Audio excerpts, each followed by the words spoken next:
नमस्कार मित्रों, मैं जे.के. लूथरा, हास्य व्यंग रचनाकार, साहित्यिक नाम तक्षक, आज एक बार फिर से नई रचना लेकर आप लोगों के समक्ष प्रस्तुत हूँ। परंतु रचना से पूर्व मैं आप सभी लोगों का हृदय से आभार व्यक्त करना चाहता हूँ कि आपने मेरी पहली रचना अपना घर को जो प्यार और समर्थन प्रदान किया, उसके लिए आप निस्संदेह प्रशंसा के पात्र हैं। बस इसी प्रकार अपना प्यार और अपना स्नेह मुझ पर बनाए रखिए। मेरी वीडियोस को ज़्यादा से ज़्यादा देखिए, लाइक कीजिए और चैनल को सब्सक्राइब कीजिए। मैं वादा करता हूँ कि आपके पास हर बार नई रचना लेकर आऊँगा। आज जो रचना मैं आप लोगों के समक्ष प्रस्तुत करने जा रहा हूँ, उसका शीर्षक है चंद सवाल। एक दिन हमने भारत के एक आम नागरिक से चंद सवाल किए, जिसके उत्तर उसने बेमिसाल दिए। उसके इन बेबाक विचारों को सुन हम थोड़ा घबराए हैं, इसलिए आज आप लोगों से मशवरा करने आए हैं।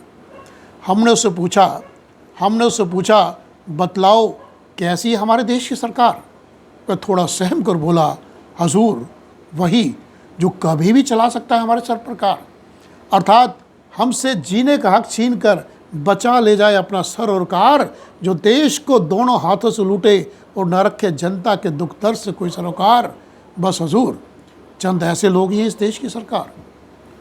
हमने उससे अगला प्रश्न किया कि बतलाओ कैसा हमारे देश का सरकारी अधिकारी।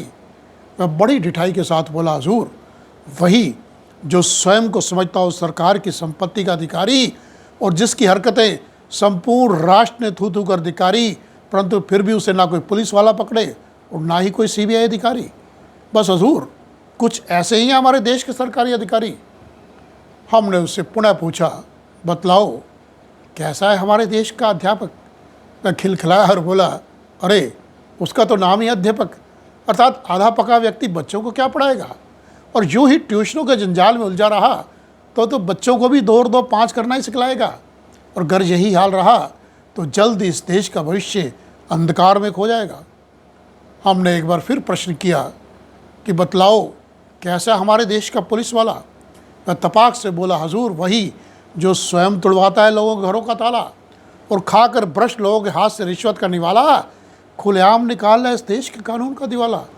अरे हजूर कोयला सफ़ेद हो सकता है, मगर ये शख्स नहीं सुधरने वाला। हमने हिम्मत बटोर कर उससे फिर पूछा कि अच्छा बतलाओ कैसा हमारे देश का डॉक्टर।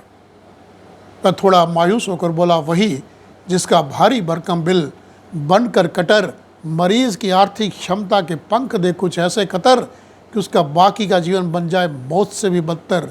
बस हजूर कुछ ऐसे ही डॉक्टर हैं हमारे देश में ज़्यादातर। हमने उससे अंतिम प्रश्न किया कि अच्छा बतलाओ कैसी हमारे देश की युवा पीढ़ी।